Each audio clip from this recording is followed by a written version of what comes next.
Praise the lord. మన ప్రభువును రక్షకుని కరుణ సంపన్నుడైన యేసు క్రీస్తు ప్రశస్త నామములో మీ అందరికీ మా హృదయాంతరాలలోంచి శుభములు వందనాలు తెలియజేస్తున్నాం. ఈరోజు కూడా యేసయ్య ప్రశస్తమైన మాట మనతో మాట్లాడబోతూ ఉన్నాడు. ఆయన మాట్లాడితే వెలుగు కలుగుతుంది. ఆయన మాట్లాడితే మన జీవితం నెమ్మది కలుగుతుంది, సమాధానం కలుగుతుంది. ఈరోజు సమాధానం లేక అలసిపోయి ఉన్నావా? నెమ్మది లేక కృంగిపోయి ఉన్నావా? నలుదిక్కుల సమస్యలు చుట్టుముట్టి నీ జీవితంలో ఎటు వెళ్ళాలో తెలియక కొట్టుమిట్టాడుతున్నావా? ప్రియ సహోదరుడా, సహోదరి, దేవుని మాట నీకు నెమ్మది కలుగజేస్తున్నది. దేవుని మాట నీకు ఉత్సాహాన్ని కలుగజేస్తున్నది. కృంగిన నీ జీవితాన్ని పైకి లేవనెత్తి క్రొత్త జీవముతో నిలబెట్టబోతూ ఉన్నది. ఈ మాట నీ కొరకే. ఈరోజు దేవుడు నిన్ను బలపరచడం కోసమే దేవుడు మాట్లాడుతున్నాడు. ప్రార్థన చేసుకుంటాం అందరి తలలు వంచి. Lord Jesus, hallelujah, hallelujah, hallelujah, హల్లెలూయా.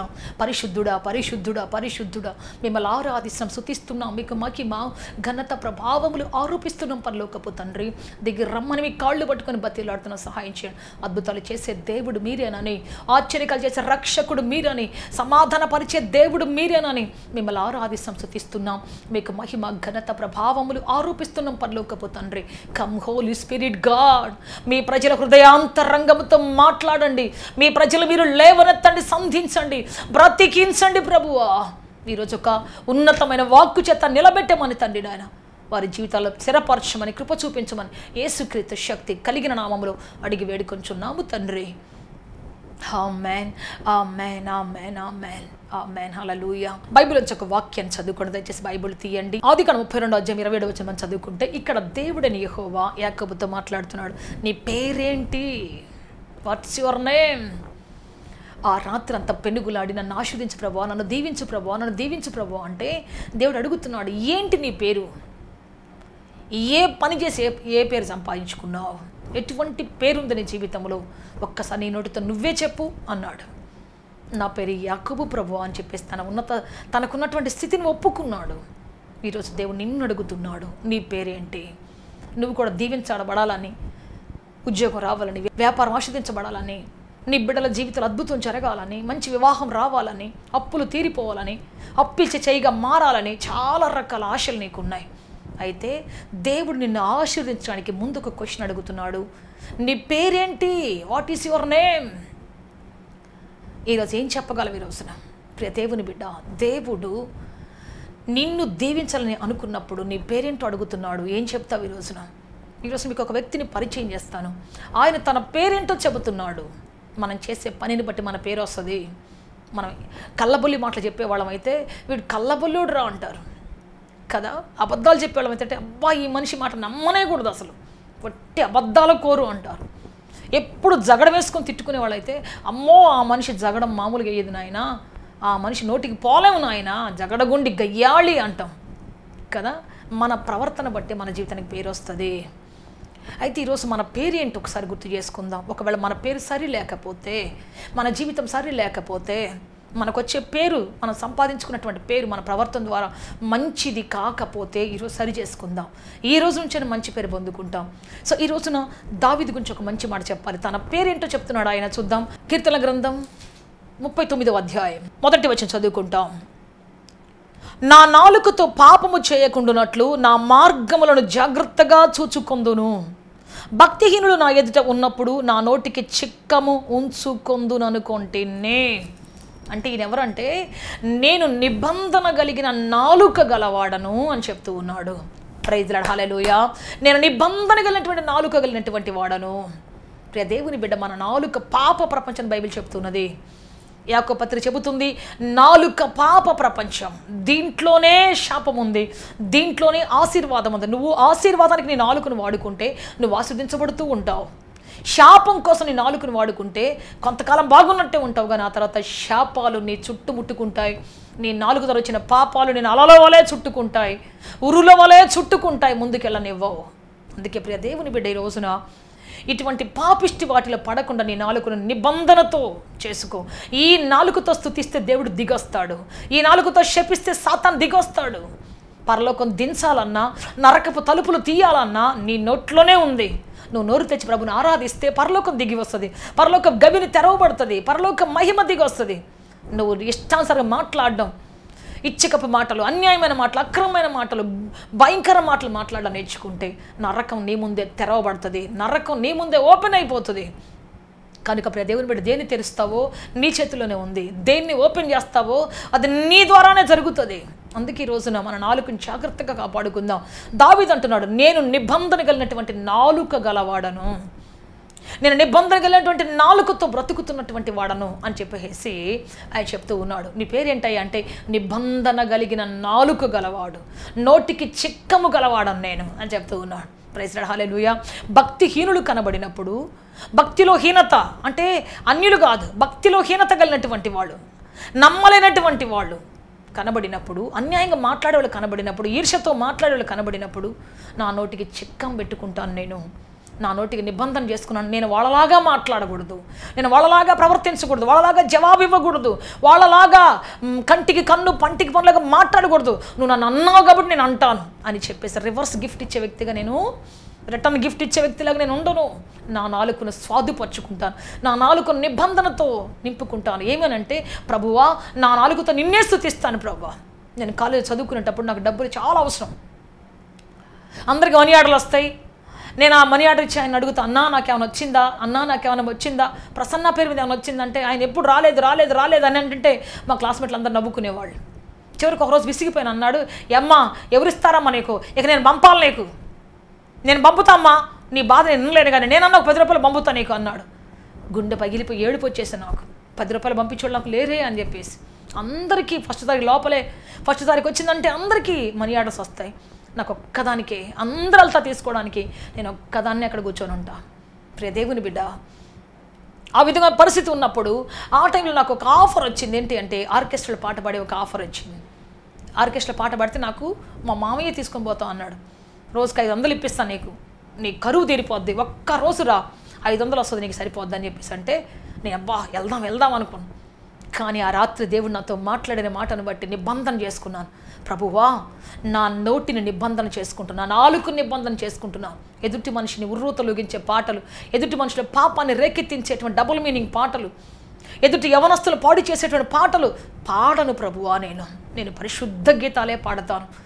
మరి ఒకవేళ డబ్బు లేకపోతే నాకొక్కదానికి ఆకలి అవుతుంది, డబ్బు లేకపోతే ఇన్ కేస్ ఒక్కదాన్ని నేను అవమానపడతాను, డబ్బు లేకపోతే ఇన్ కేస్ నేను పస్తుండాల్సి వస్తుంది అంతే, లేకపోతే కాలేజీకి ఛార్జీలు లేక ఉండిపోవాల్సి వస్తుంది, అంతకుమించి ఏం జరగదు ఇంకా. కానీ ఇప్పుడు నేను వెళ్ళి పాట పాడితే ఎంతమంది యవనస్తులు పాడైపోతారో, ఎంతమంది అనవసరం మాట్లాడుకుంటారు. ప్రభువా వద్దు దేవా, నా సంతోషం కోసం ఇతరుల జీవితాలు నేను ఆడుకోలేను, ఇతరుల జీవితాలు పాడు చేయలేను ప్రభువా. అప్పుడు ఎప్పుడే తీర్మానం చేసుకున్నాను, ప్రియ దేవుని బిడ్డ, ఆ రోజు నాకు నెమ్మది కలిగింది, డబ్బులు లేవు కానీ సంతోషం కలిగింది. సో కొన్నిసార్లు మన నాలుకతో పాపం చేయడానికి, నాలుకతో అనవసరం మాటలు మాట్లాడడానికి సాతాను అనేకమైన అవకాశాలు ఇస్తాడు మనకి. అయితే నిబంధన చేసుకోవాలి, నీ పాటే పాడతాను, నీ మాటే మాట్లాడతాను, నీ కొరకే బ్రతుకుతాననే తీర్మానం ఎప్పుడైతే చేసుకుంటామో ఆ నిబంధన కలిగిన వాళ్ళని సాతాను ముట్టలేడు, ఆ నిబంధన కలిగినటువంటి వాళ్ళని సాతాను తాకలేడు ఎంత మాత్రం కూడా. Praise lord, hallelujah. అందుకే ప్రియ దేవుని బిడ్డ, మన జీవితంలో మన మొట్టమొదట మన నాలుకకు నిబంధన కలిగి ఉండాలి. నాలుక సరిగ్గా ఉంటే 90% సమస్యలన్నీ కూడా తీరిపోతాయి. ఒక ముసలాం ఒక ఊరు వెళ్తా ఒక అబ్బాయిని పిలిచి అడిగిందంట, గొర్రెలు కాసుకుంటున్నాడు ఒక అబ్బాయి, పిలిచి రే రారా అనిందంట. ఆ అబ్బాయి పరిగెత్తుకొని వచ్చేసి ఏందే అన్నాడంట. ఎందుకంటే మనం ఎంత రెస్పెక్ట్గా మాట్లాడితే వాళ్ళు అట్లనే మాట్లాడతారు. ఏమే అన్నాడు. ఈ ఊరు అందరూ మంచోళ్ళేనారా అనిందంట. వెంటనే ఆ అబ్బాయి అన్నాడంట, ముసలానా నీ నోరు మంచిదేనా అన్నాడు. ఏమి నా నోటికి ఏమరా, బాగా బ్రష్ చేసుకున్నాను అందండి. కాదు నీ నోట్లోంచి వచ్చే మాట ఉందో చూసావా, ఆ మాట మంచిదైతే ఊరంతా మంచిది అవుతుంది. నీ మాట మంచిది, నీ నోరు మంచిదైతే ఊరు మంచిది అవుతుంది. నువ్వు రావటం ఎట్లాంటి మాటలు మాట్లాడావు కాబట్టి నీకెవరు మంచోళ్ళుగా కనబడరు, నీకు మంచి రిప్లై రాదు, నువ్వు మంచి పంటను కోసుకోలేవు. సో ప్రియ దేవుని బట్టి చాలాసార్లు మనము ఇష్టం వచ్చినట్టు మాట్లాడతాం, ఎదుటి మొత్తం మళ్ళీ గౌరవించాలనుకుంటాం. నేను అన్నానే అనుకో, వాళ్ళు ఎందుకు ఇలా అనాలి, నేను ఒకవేళ గబుక్కుని అన్నాను అనుకో పెద్దోడిని, వాళ్ళు ఎందుకు అలా మాట్లాడారు ఇలా అంటాం మనం చాలాసార్లు. సరి చేసుకోలేము, అయ్యో నేను ఎందుకు ఇలా అన్నాను, ఎందుకు ఇలా ప్రవర్తించానని చెప్పేసి మనల్ని సరి చేసుకోలేము మనం చాలాసార్లు ఇలా అంటుంటాం. అందుకే ప్రియ దేవుని బిడ్డ, మన నోరు సరి అయితే మన బ్రతుకు సరి అవుతుంది, మన నోరు సరి అయితే మన జీవితం సరి అవుతుంది. అందుకే ఈరోజు చెబుదాం, ప్రభువా నా నోరు సరి చేయబడాలి, నిబంధన కలిగిన దేవుని వాక్కులు మాట్లాడాలి, దేవుని ప్రవచనాలు మాట్లాడాలి, దేవుని మహిమ గల వాక్కులను మాట్లాడాలి ప్రభువా. ఎప్పుడైతే నువ్వు అంటావో నిశ్చయముగా దేవుడు నీ నోటి ద్వారా ఎన్నో జిహ్వా ఫలాలు దేవుడిని కల్పిస్తాడు. నీ నోటి ద్వారా అనేకులకు ఆశీర్వాదం ఇస్తాడు, అనేకులు నిన్ను స్తుతించడానికి, అనేకులు నిన్ను పొగట్టడానికి తీసుకొస్తాడు. నీ ఒక్క నోటికి నువ్వు నిబంధన పెట్టుకుంటే వేల నోళ్ళు లేస్తాయి నిన్ను స్తుతించడానికి, వేల నోళ్ళు లేస్తాయి నిన్ను మహిమపరచడానికి. Praise the lord. ఈరోజు మీకు దావీదు గురించి చెప్పాలని ఆశపడుతున్నాను. ఒకసారి దావీదు యుద్ధంలో తన అన్నలు ఉంటే చూడ్డానికి వెళ్ళాడు. తన తండ్రి పంపించాడు, నాయనా అన్నల యుద్ధంలో ఉన్నారు, ఎలా ఉన్నారో చూసిరాపో అని పంపించాడు. జున్నుగడ్డలు, మరి రొట్టెలు, గోధుమలు అన్నీ తీసుకొని నెత్తిని పెట్టుకొని తెల్లవారుజామున లేచి తన మందను వేరే వాళ్ళకి అప్పగించి బయలుదేరాడు. ఆయన వెళ్ళి యుద్ధం దగ్గరికి వెళ్ళాడు.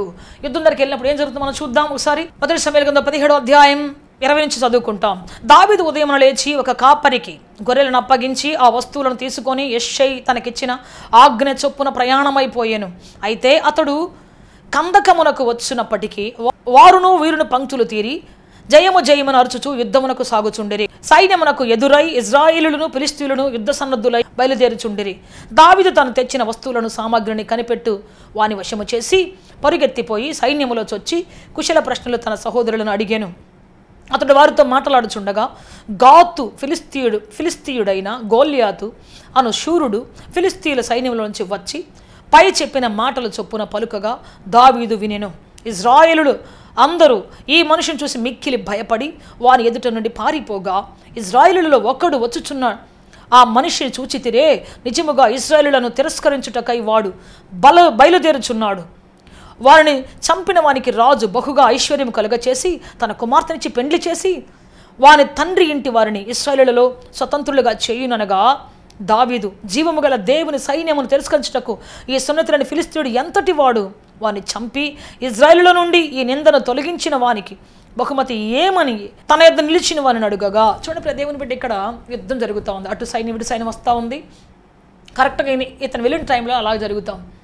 ఇంతలో ఫిలిస్తీయుడు వచ్చేసాడు, మళ్ళా అరుస్తున్నాడు, ఇజ్రాయేలారా, ఇదిగో యెహోవా ప్రజలారా, రండి నాతో పాటు యుద్ధం చేసి ఎవరైనా గెలిస్తే మీరు గెలిచినట్టే, ఓడిపోతే మీరు ఓడిపోయినట్టే, రండి నన్ను గెలిచేవాళ్ళు ఎవరైనా ఉంటే రండి అని చెప్పేసి సవాలుగా కేకలేస్తూ ఉన్నాడు.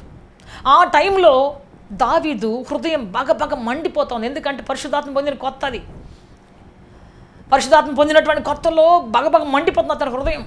సరే ఇక అడుగుతున్నాడు, ఏంటి అసలు ఏమిస్తాడు ఇతను అని చెప్పేసి అడుగుతూ ఉంటే ఈ లోపల వాళ్ళ అన్నయ్య మాట్లాడుతున్నాడు. చూద్దాం.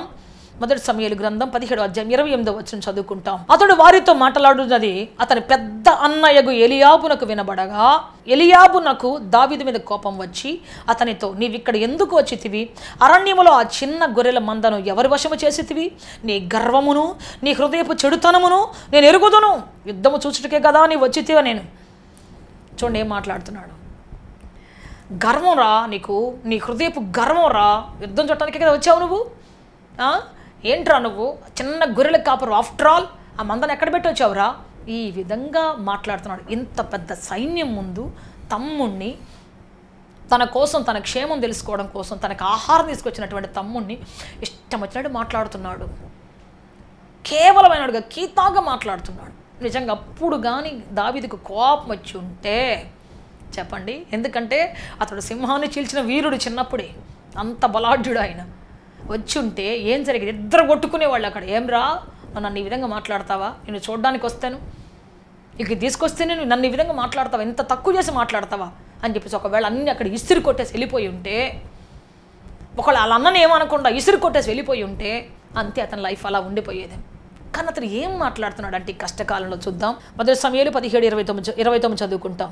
అందుకు దావీదు, నేనేమి చేసి తిని మాట మాత్రం పలికి తినని చెప్పి అతని యొద్ద నుండి తొలగి తిరిగి మరి ఒక్కనికి ఆ ప్రకారం అడుగుగా జనులు అతనికి అదే ప్రకారం ప్రత్యుత్తరం ఇచ్చిరి. చూడండి దేవుని బిడ్డ, అతను తొలగిపోయాడు అంట.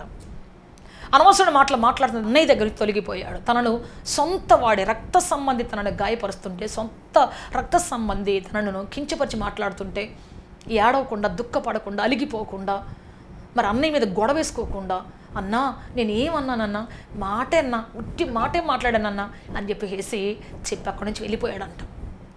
ఏం మాట్లాడు, అన్న దగ్గర ఏం గొడవ చేయలేదు, ఏం మాట్లాడలేదు. ఆ తర్వాత వచ్చి ఒక్కొక్కరిని అడుగుతున్నాడు, ఏంటి చెప్పండి, ఏమిస్తాడు రాజుగారు? ఆ మాట ఈ మాట వెళ్ళి రాజుగారి దగ్గరికి వెళ్ళిపోయింది. ఒక అబ్బాయి వచ్చాడండి, 17 ఏళ్ల వయసున్న పిల్లోడు, వాడు యుద్ధం చేస్తాడంట, ఫిలిస్తీన్లు ఏ పార్టీ వాడు, సున్నతి లేనివాడు ఏ పార్టీ వాడు అంటున్నాడయ్యా, ఒకసారి చూడండి అంటే రాజుగారి దగ్గర కూడా తీసుకొచ్చారు. రాజుగారు కూడా ఏమంటున్నాడు, ఒరే నాయన నువ్వు చూస్తే చాలా చిన్న పిల్లోడివి, నువ్వెక్కడ యుద్ధం చేస్తావంటే, లేదు రాజా, ఒకప్పుడు నేను సింహాన్ని జయించిన వాడను, ఎలుగుబంటిని జయించినటువంటి వాడను.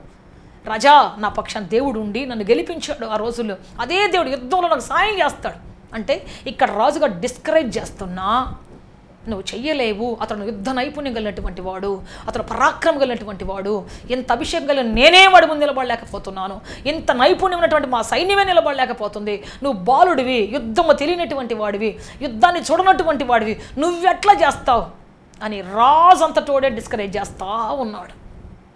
అర్థమైందా? చాలామంది మళ్ళీ డిస్కరేజ్ చేస్తారు. ప్రియ దేవుని బిడ్డ అక్కడ కూడా ఏం మాట్లాడలేదు. రాజా, దేవుడు నా పక్షాన ఉన్నాడు, దేవా రాజా నేను వెళ్తానని చెప్పేసి వెళ్ళాడు తప్ప ఏం మాట్లాడలేదు. ప్రియ దేవుని బిడ్డ చాలాసార్లు మన నోటికి చెక్కం పెట్టుకోవాలి. మనం డిస్కరేజ్ చేసే ప్రజల మధ్యలోనికి నువ్వు ఆ ర్యాంకు సాధిస్తావా, నీ మొహం, నీలాంటి వాళ్ళు ఎంతమంది ఓడిపోయారు తెలుసా, వెనక్కి వచ్చేసారు తెలుసా, నువ్వా అంత పెద్ద శిఖరం ఎక్కుతావా, నీ చేతనవుతుందా, నీ వల్ల అవుతుందా. చాలాసార్లు ప్రజలు గొప్పోళ్లే మనల్ని డిస్కరేజ్ చేస్తారు. గొప్ప చదువు చదవాలని మనం అనుకుంటే అనేక మంది వెనక్కి లాగుతుంటారు, మన జీవితాన్ని నాశనం చేయడానికి చూస్తుంటారు, మన యొక్క ఉత్సాహ నీరుగార్తను చూస్తూ ఉంటారు. అక్కడ కానీ చెక్కం పెట్టుకోకపోతే అవునా నిజమా అన్నామంటే అయిపోయినట్టే ఇంకా నీ లైఫ్. కానీ ఇతడు ఏమిటంటే చెక్కం పెట్టుకున్నాడు, అక్కడ ఏం మాట్లాడలేదు, నిబంధన చేసుకున్నాడు. అయ్యా, నేను డిస్కరేజ్ చేసే వాళ్ళ మధ్యలో ఏది మాట్లాడకూడదు, నన్ను గురించి హేళనగా మాట్లాడే మా దగ్గర నేనేం మాట్లాడకూడదు. కానీ ఎక్కడ మాట్లాడాలి అంటే శత్రువు దగ్గర మాట్లాడుతున్నాడు. ఇదిగో ఈ రోజున దేవుడు నిన్ను నా చేతికి అప్పగించాడు, ఈ రోజున నీవు నా చేతిలో చచ్చిపోబోతున్నావు. ఇటువంటి సవాలుకర మాట శత్రువు దగ్గర మాట్లాడుతున్నాడు. ప్రైజ్ లార్డ్, హల్లెలూయా. ప్రియ దేవుని బిడ్డ నిన్ను చాలామంది వెనక్కలాగా చూస్తూ ఉన్నారేమో, చాలామంది నీ ముందు హేళనకరంగా నీ స్థితిని బట్టో, నీ గుడిసెను బట్టో, నీకున్నటువంటి మరి వస్త్రహీనతను బట్టో, లేకపోతే నీకున్నటువంటి మరి హోదా లేని పరిస్థితిని బట్టో, చిన్న ఉద్యోగాన్ని బట్టి ఎవరైనా నిన్ను కీతాగా మాట్లాడితే ఎదురు దాడి చెయ్యొద్దు. ఎందుకంటే నీ దేవుడు ఎవరు అంటే ఎవరు నిన్ను అవమానపరిచారు, ఎవరు దుఃఖపరిచారు, ఎవరు తక్కువ చేసి మాట్లాడారు వాళ్ళ కళ్ళ ముందే నిన్ను ఘనపరచడానికి దేవుడు సిద్ధపడి ఉన్నాడు, నిన్ను హెచ్చించడానికి దేవుడు సిద్ధపడి ఉన్నాడు. ప్రైజ్ లార్డ్, హల్లెలూయా. వాగ్వివాదం పెట్టుకోవద్దు, ఎప్పుడు కూడా వాళ్ళని అనొద్దు, ఏం మాట్లాడొద్దు. దేవునికి అప్పగించిన నీ వ్యాజ్యాన్ని నువ్వు ఏం చేయాలో ఫోకస్ చేయి దాని మీద. దావీదు తన అన్న వైపు ఫోకస్ చేయలేదు, తనను కించపరుస్తున్నటువంటి అన్నను ఏమాత్రం ఒక్క మాట మాట్లాడలేదు, తనను మరి నువ్వు చేయలేవు అంటూ డిస్కరేజ్ చేస్తున్నటువంటి రాజును గురించి ఒక్క మాట మాట్లాడలేదు. కానీ తన ఫోకస్ అంతా గొలియాతే, తన ఫోకస్ అంతా తన శత్రువు మీదనే ఉంది. ప్రైజ్ లార్డ్, హల్లెలూయా. మన ఫోకస్ అంతా మనల్ని సవాలు చేసిన సమస్య మీదనే ఉండాలి. మన ఫోకస్ అంతా మనం ఎక్కడ మరి దేనికోసం చేయబడ్డామో, ఏం చదువుతున్నామో, ఏ పని చేస్తున్నామో, ఏ ప్రాజెక్ట్లో ఉన్నామో అక్కడే మన ఫోకస్ ఉండాలి, అక్కడే మన జీవితం ఉండాలి. ప్రైజ్ లార్డ్, హల్లెలూయా, హల్లెలూయా. ఎస్ ప్రియ దేవుని బిడ్డ, అబ్రహాం లింకన్ ఎలక్షన్లో ఓడిపోయినప్పుడు అందరూ చెప్పారంట, ఇక నువ్వు గెలవవు, నీ వల్ల కాదు, నువ్వు చెయ్యలేవు, నువ్వేం పనికిరావు, ఇంకా పొలిటీషియన్గా నువ్వు రిజైన్ చేసేసి పాలిటిక్స్లో నీకు చేత కాదని అంటే ఎవరెన్ని మాట్లాడినా వినకుండా అలాగే చెవిటి వాళ్ళకి మిగిలిపోయాడంట. ఆయన ఫోకస్ చేస్తున్నాడు ఈసారి అమెరికా దేశ అధ్యక్ష పీఠం ఎక్కటానికి. అందరు పక్కపక్క నవ్వుతున్నారు, నువ్వు నీ ముఖమా, నువ్వా, నీ ముఖానికి ఎవరు ఓటేస్తారు, అందరు ఇలా మాట్లాడుతున్నాడు, నీ ముఖం చూస్తేనే ఎవరికి ఓటేయ బుద్ధిగా. కానీ ఇప్పుడు దేవుని బిడ్డ ఆ సంవత్సరం ఆయన ఫోకస్ చేస్తూ ఉన్నాడు, దేవుని సహాయం అడుగుతూ ఉన్నాడు. ఆ సంవత్సరం అత్యధిక మెజారిటీతో అమెరికా దేశ అధ్యక్ష పదవిని గెలుచుకున్నాడు. ప్రైజ్ లార్డ్, హల్లెలూయా. హెచ్చించేది దేవుడు. నువ్వు స్ట్రాంగ్ అయినప్పుడు, ఎదురు వాదం పెట్టుకోకుండా, ఎదురు గొడవ పెట్టుకోకుండా నువ్వు స్ట్రాంగ్ అయినప్పుడు, నువ్వు ఫోకస్ చేసినప్పుడు, నువ్వు దేనికోసం పిలువబడ్డావు దానికోసం నువ్వు ఫోకస్ చేసినప్పుడు, దాని మీద నీ కళ్ళు నిలుపుకున్నప్పుడు నిశ్చయముగా నీ దేవుడు నీ పక్షాన్ని నిలబడి నువ్వు ఎక్కలేని ఎత్తైన కొండపైకి, ఎక్కలేని ఉన్నత శిఖరమే తీసుకొని పోతాడు. ప్రజల మాటలు అవి ఇవి పట్టించుకొని వాళ్ళు డిస్కరేజ్ చేశారు, వీళ్ళు డిస్కరేజ్ చేశారు, వాళ్ళు నన్ను అన్యాయంగా తిట్టారు, వీళ్ళు నన్ను అన్యాయంగా తిట్టారు, అక్రమంగా నా మీద నింద వేశారు, అయ్యో అని చెప్పేసి కూర్చొని దిగులు పడి ఏడవకుండా, లేకపోతే ఎదురు తిరిగి దాడి చేయకుండా, ఎప్పుడైతే నువ్వు నీ నోటికి చిక్కం పెట్టుకొని, నీ నోటికి నిబంధన చేసుకొని నువ్వు ముందుకెళ్తావో, నిబంధన గల నోటితో నువ్వు ఉంటావు, ప్రియ దేవుని బిడ్డ నిన్నందరి ముందు దేవుడు హెచ్చిస్తాడు. ఎలా హెచ్చించడం నేను చూపించబోతున్నాను. సో ఇతను ఫోకస్ చేసుకుంటూ వెళ్ళిపోయాడు గోలియాతుని, ఆ సమస్యని. ఆ తర్వాత చిన్న గులకరాయితో కొట్టి చంపాడు, మనకు తెలుసు బాగా. ఆ తర్వాత ఏం జరిగింది అంటే చూద్దాం. అదే మొదటి సమూయేలు గ్రంథం 18వ అధ్యాయం 6వ వచనం చదువుకుంటాం. దావీదు ఫిలిష్తీయులను హతము చేసి తిరిగి వచ్చినప్పుడు స్త్రీలు ఇశ్రాయేలుల ఊళ్ళన్నిటిలో నుండి తంబురలతోనూ సంభ్రములతోనూ నాట్యముతోనూ పాడుచు నాట్యమాడుచు రాజైన సౌలుడు ఎదుర్కొనుటకై వచ్చారా? సౌలుని ఎదుర్కోవడానికి వచ్చారు. కానీ ఏం చేస్తున్నారు చూద్దాం మనం. ఆ స్త్రీలు ప్రతి గానములు చేయుచు వాయించుచు సౌలు 1000 కొలదియు దావీదు 10,000 కొలదియు శత్రువులను హతము చేసిరని పాటలు పాడారు. Praise the Lord. Hallelujah, hallelujah. సౌలుని ఎదుర్కోవడానికి వచ్చారు. కానీ పాట ఎవరి గురించి పాడుతున్నారు గొప్పగా అంటే సౌలు 1000 కొలు చంపేశాడు. అంతేకాదు దావీదు, నిజంగా దావీదు పని అనే పేరు ఎవరికి తెలియదు అప్పటిదాకా. సొంత తండ్రి కూడా దావీదుని దాచిపెట్టాడు. సమూయేలు ప్రవక్త అభిషేకించడానికి వచ్చినప్పుడు అతన్ని దాచిపెట్టాడు. అతని పొలంలోకి పంపించేసి, ఈ సరిహద్దులో ఉండబాకు, నువ్వు వెళ్ళిపో, నిన్నెవరు అభిషేకిస్తారు, నీ తల మీద ఎవరు తైలం పోస్తారు, నీ తల మీద రూపాయి పెడితే 10 రూపాయలు కూడా ఎవరు కొనరాని ఉంటాడు. మా డాడీ ఎప్పుడు చెప్తాడు, వాళ్ళ నాన్న చెప్పిన మాట. మా డాడీ చిన్నప్పుడుగా ఉన్నప్పుడు వాళ్ళ నాన్న అనేవాడంట, హ్యారీగోమ్స్ గారు చిన్నోడుగా ఉన్నప్పుడు, ఒరేయ్ నీ తల మీద 10 రూపాయలు పెడితే దమ్మిడికి కూడా, నీ తల మీద రూపాయి పెడితే 10 రూపాయలు కూడా ఎవరు కొనరా అనేవాడు. కానీ దేవుడు ఏం చేశాడు అంటే ఆయన ఎంతో గొప్పగా హెచ్చించాడు. రాజులను ఆశీర్వించేవాడిగా చేశాడు, అధికారులను దీవించేవాడిగా చేశాడు. మన సొంత తల్లిదండ్రులు కూడా మనం అనొచ్చు, నువ్వెందుకు పనికిరావు, నీ బతుకింతే, ఒరే నేను అనవసరంగా కన్నాను, అనవసరంగా కన్నాను నిన్ను, నువ్వు దేనికి పనికి వస్తావు, నా కడుపుని చెడబుట్టావు. ఒకవేళ ఎటువంటి మాటలు అంటున్నారేమో, నీ అన్నదమ్ములు నిన్ను చూసి, హే నువ్వు మా ఇంట్లో చెడబుట్టావురా, మేము చూడు ఎంత పెద్ద ఉద్యోగాలు చేస్తున్నావు, నువ్వు చూస్తే గొర్రెలు కాసుకుంటున్నావు, నువ్వు చూస్తే బర్రెలు కాసుకుంటున్నావు, నువ్వు చూస్తే 7th క్లాస్ ఫెయిల్ అయిపోయినావు, నీ గురించి చెప్పాలంటే మాకు అసహ్యంగా ఉంది, నువ్వు చూసి వ్యవసాయం చేస్తున్నావు. ఈ విధంగా ఒకవేళ వాళ్ళు మాట్లాడుతూ వాళ్ళు కించపరుస్తూ దుఃఖపరుస్తూ ఒకవేళ ఉన్నారేమో, ఈ మాటలు దేవుని చెవుల్లో పడుతున్నాయి. నువ్వు మౌనంగా ఉండగలిగితే, నీ ఫోకస్ అంటే నువ్వు చేయగలిగితే, ప్రియ దేవుని బిడ్డ, ఎవ్వరి మాటలు వినకుండా నువ్వు నిబంధన చేసుకొని, నీ చెవులు నిబంధన చేసుకొని, తిరిగి మాట్లాడుకొని నీ నోటిని నిబంధన చేసుకోగలిగితే, నీ పక్షాన 1000 స్వరాలు దేవుడు లేవనెత్తబోతున్నాడు.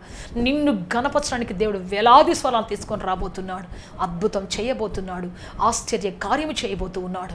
Praise the Lord. Hallelujah, hallelujah. So ఏం జరుగుతుంది ఇక్కడ అంటే చూద్దాం. సౌలు 1000 కొలది, దావీదు 10,000 కొలది చంపారని చెప్పినప్పుడు 10,000 స్తోత్రాలు చేసేటువంటి వాళ్ళని దేవుడు తీసుకొచ్చాడు. ఇజ్రాయెల్ దేశంలో ప్రతి ఊరు నుంచి యవనస్తులు వచ్చారు. తంబురలతో, నాట్యముతో, వాయిద్యాలతో, రకరకాల వాయిద్యాలతోటి వచ్చి వాళ్ళు స్తుతించడం మొదలుపెట్టాడు. Praise the Lord. హల్లెలూయా. ఒక్క నోరు, అన్నయ్య నోరు వ్యతిరేకంగా మాట్లాడింది, ఒక్క రాజు నోరు మాట్లాడింది కదా, డిస్కరేజ్ చేస్తూ మాట్లాడింది రాజు నోరు. మరి ఆ అన్నయ్య నోరు అతన్ని భయంకరంగా దూషిస్తూ నింద వేస్తూ మాట్లాడింది, కితాగా మాట్లాడింది. వాళ్ళిద్దరి కళ్ళ ముందు దేవుడు దావీదుని ఎంతగా హెచ్చించాడు, ఎన్ని నోళ్ళు లేపాడు. ప్రతి యవనస్తుడు రాళ్ళు నోరు లేపాడు. ప్రతి యవనస్తుడు నోరుని ఆయన తెరచి దావీదు పేరు ఉచ్చరించేట్టుగా చేసి దావీదు పేరును స్తోత్రానికి అర్హుడిగా చేశాడు. Praise the Lord. Hallelujah, hallelujah. నువ్వు మౌనమే పెద్ద ఆయుధం నీ జీవితంలో. మాట్లాడితే ఇట్లా మాట్లాడకపోతే వాళ్ళు మాటనరా నువ్వు అంటావేమో, నెవర్. మౌనం చాలా పెద్ద ఆయుధం నీ జీవితంలో. భక్తిహీనులు కంటబడినప్పుడు, భక్తిహీనుల గురించి అన్యాయంగా మాట్లాడినప్పుడు, భక్తిహీనులు అసహ్యం గురించి మాట్లాడినప్పుడు మౌనంగా ఉంటావు, నేర్చుకో. అదే భక్తిహీనుల ముందు, అదే ప్రజల ముందు 1000 నోళ్లను దేవుడు లేపుతాడు. అంత సామర్థ్యం నీకు కలుగ చేస్తాడు, అంత శక్తిని దేవుడు నీకు ఇస్తాడు. ఎవ్వరూ చేయలేని కార్యాలు నీ ద్వారా చేపిస్తాడు. నీ చేతులు ఒకవేళ చదువురానియే కావచ్చు, నీ చేతులు ఒకవేళ అందరిలాంటి టాలెంట్ ఉన్న చేతులు కాకపోవచ్చు, కానీ నీ చేతులు దేవుడు పట్టుకుంటాడు. నీ చేతులు అందరికంటే, ఇంతకుముందు ఎక్స్పీరియన్స్ ఉన్న అందరికంటే గొప్పగా వాడుకుంటాడు. నీ చేతుల్లో ఒక విలువైన కార్యం దేవుడు చేపిస్తాడు. నీ చేతుల ద్వారా మహిమ గల కార్యాలు దేవుడు చేపిస్తాడు. Praise the Lord. హల్లెలూయా. అందుకే చెప్తున్న ప్రియ దేవుని బిడ్డ, ఇప్పటి వరకు ఒకవేళ బాధపడుతూ దుఃఖపడుతూ అక్కడే ఆగిపోయి ఉన్నావేమో, కృంగిపోయి ఉన్నావేమో, వాళ్ళు మాట్లాడిన మాటలు బట్టి డిస్కరేజ్ అయిపోయి నేలలో పడిపోయి ఉన్నావేమో. లే, నీ పరలోకపు తండ్రి నీకు శక్తిని సిద్ధపరిచాడు, నీకోసం నున్నని రాళ్లను సిద్ధపరిచాడు, నీకోసం ప్రవాహాలలో దేవుడు ఆ ఆయుధాలను సిద్ధపరిచాడు. Praise the Lord. హల్లెలూయా. నువ్వు లేస్తే ఎంత పెద్ద శత్రువైనా, ఎంత పెద్ద దరిద్రమైన, ఎంత పెద్ద శాపమైన, ఎంత పెద్ద శత్రువైన, ఎంత పెద్ద భయంకర పోరాటమైన, ఎంత పెద్ద సమస్య అయినా దేవుడు నీ చేతితో దేవుడు కోల్చబోతూ ఉన్నాడు. ఎవరు చేయలేని సాహస కార్యాలు, ఎవరు చేయలేని గొప్ప కార్యాలు నీ ద్వారా దేవుడు చేయించబోతూ ఉన్నాడు. అద్భుతాలు చేసే దేవుడు నీకు ముందుగా నడుస్తూ ఉన్నాడు. Praise the Lord. హల్లెలూయా. అందుకే చెప్తున్న ప్రియ దేవుని బిడ్డ, ఈ రోజున దిగులు వస్త్రాన్ని తీసివేయి, నిబంధన చేసుకొని నోటిని తిరిగి దూషించకు, తిరిగి ఎదురు మాట్లాడకు, మౌనంగా ఉండు. నీ భర్త ఒకళ్ళు నిందించి హింసించే వ్యక్తి అయితే మౌనంగా ఉండు. అద్భుతం చేయబోతున్నాడు దేవుడు, ఆశ్చర్యకాన్ని చేయబోతున్నాడు. ప్రైజ్ లార్డ్, హల్లెలూయా. నిజం చెప్తున్నాను ప్రియ దేవుని బిడ్డ, నీ బంధువులు, స్నేహితులు ఒకవేళ నీకున్నటువంటి తక్కువ స్థాయిని బట్టి నిన్ను చిన్న చూపులు చూసేవాళ్ళు అయితే, ఫంక్షన్లో నిన్ను ఒకళ్ళు అవమానపరిచేవాళ్ళు అయితే, నీకు మంచి నగలు లేవనో, లేకపోతే నీకు మంచి చదువు లేదనో, నీకు మంచి పిల్లలు లేరనో, నీకు మంచి కుటుంబం లేదనో, ఇల్లు లేదనో, వాకిల్ లేదనో, ఇన్ కేసు వాళ్ళు నిన్ను ఒకవేళ కించపరిస్తే వారి కళ్ళ ముందే అందరికంటే ఘనమైన ఇంటిని కట్టించబోతున్నాడు. ప్రైజ్ లార్డ్, హల్లెలూయా, హల్లెలూయా. దావీదు యొక్క దేవుడు నీ దేవుడు, దావీదును హెచ్చించిన దేవుడు, నిన్ను హెచ్చించగల సమర్థుడు ఆయన, ప్రభావం కలిగినటువంటి గొప్ప చక్రవర్తి ఆయన. Praise lord, hallelujah. అందుకే చెబుతాను, ఈ రోజున నీ నోటికి నిబంధన కావాలి. భక్తిహీనుడు కనబడినప్పుడు, డిస్కరేజ్ చేసే ప్రజలు కనబడినప్పుడు, అదేవిధంగా నిందించి అవమానపరిచి చెడ్డ మాటలు పలికే ప్రజలు కనబడినప్పుడు, మౌనంగా దేవుని యొక్క నిబంధనతను బ్రతికినప్పుడు దేవుడు నీ పక్షాన్ని కార్యించడం దిగిరాబోతూ ఉన్నాడు. నువ్వు మౌనంగా ఉంటే ఆయన 1000 నోళ్ళను లేపబోతున్నాడు, 10,000 స్తోత్రాలు నీకు అర్పించబోతున్నాడు, 10,000 అవార్డ్స్ నీకు దయచేయబోతున్నాడు దేవుడు. ప్రైజ్ లార్డ్, హల్లెలూయా. అటువంటి గొప్ప కలిసే చేయబోతున్నాడు. అందుకే మనం అందరం మౌనంగా దేవుని సన్నిధిలో కనిపెడదామా, ప్రార్థన చేద్దాం. మనం ఎక్కడ అక్కడే మాట్లాడాలి. దావీదు ధైర్యంగా శత్రువుతో మాట్లాడాడు తప్ప భక్తిహీనుల ముందు మాట్లాడలేదు, నిరాశపరిచే వాళ్ళతో మాట్లాడలేదు, ధైర్యంగా శత్రువు ముందు మాట్లాడాడు. ఈరోజు నా దేవుడు గొప్ప కార్యం చేయబోతున్నాడు, నా దేవుడు ఆశ్చర్యకార్యం చేయబోతున్నాడు, నా దేవుడు మహిమగల కార్యం చేయబోతున్నాడు అని చెప్పేసి తన దేవుడు నామను మహిమపరుస్తూ మాట్లాడాడు తప్ప తన గురించి ఎవరు ఏమనలేదు. నన్ను ఎట్లా అంటారా, నేను ఏమనుకుంటున్నారు అసలు, నేనంటే ఏమనుకుంటున్నారు అసలు అని చెప్పేసి అనలేదు. తన గురించి ఎక్కడ ఫోకస్ చేయలేదు, తన దేవుని నామాన్ని ఫోకస్ చేస్తూ ఉన్నాడు. అందువల్ల దేవుడు అతన్ని మహిమపరిచాడు. మనం ఈరోజు చెబుదాం, ప్రభువా నా నోటి నిన్ను స్తుతించడానికి, నా నోటి నిన్ను ఆరాధించడానికి, నా నోటిని మహిమగల కార్యాలు చేయడానికి ప్రభువా నన్ను వాడుకో తండ్రి అని చెబుదాం. ప్రార్థన చేసుకుంటాం అందరూ తలలు వంచి. అందరూ కూడా ప్రభువా స్తోత్రం. కృంగిపోయావా సహోదరుడా? ఎవరో చెప్పిన మాటలు బట్టి డీలా పడిపోయావా? ఎవరో నేను డిస్కరేజ్ చేశారని, ఉత్సాహపరచలేదని కృంగిపోయి బలహీన పడిపోయావా? నీ భార్య నేను ఉత్సాహపరచలేదని, నీ భర్తను నిన్ను ఎంకరేజ్ చేయలేదని కృంగిపోయి బలహీన పడిపోయి ఉన్నావా? నీ పరలోకపు తండ్రి నీతో మాట్లాడబోతున్నాడు. నీ పట్ల ఘనమైన కార్యాలు చేయడానికి ఆయన సిద్ధపడి ఉన్నాడు. నీ పట్ల ఆశ్చర్యమైన కార్యాలు చేయడానికి నీ దేవుడు సిద్ధపడి ఉన్నాడు. నీ పట్ల ఉన్నతమైన కార్యం చేయడానికి నీ పరలోకపు తండ్రి సంసిద్ధమై ఉన్నాడు. ఈరోజే నడుము కట్టుకో, ఈరోజే నడుము బిగించుకో. దావీదు వలె ఒక నిర్ణయం తీసుకో. నా నోరు ప్రభువా నిబంధన వాక్కులు మాట్లాడాలి, నా నోరు ప్రభువా నిన్ను గురించి ప్రకటించాలి, నా నోరు ప్రభువా నా గురించి ఎక్కడ ఏం మాట్లాడకుండా ప్రభువా నీ గురించి ప్రకటించే కృప దయచేయండి. చెబుదాం, ఈ రోజున దేవుని తల పైకెత్తబోతున్నాడు, ఘనపరచబోతున్నాడు, శక్తితో నిలబెట్టబోతున్నాడు ఆయన. Thank you Jesus. Hallelujah, hallelujah, hallelujah.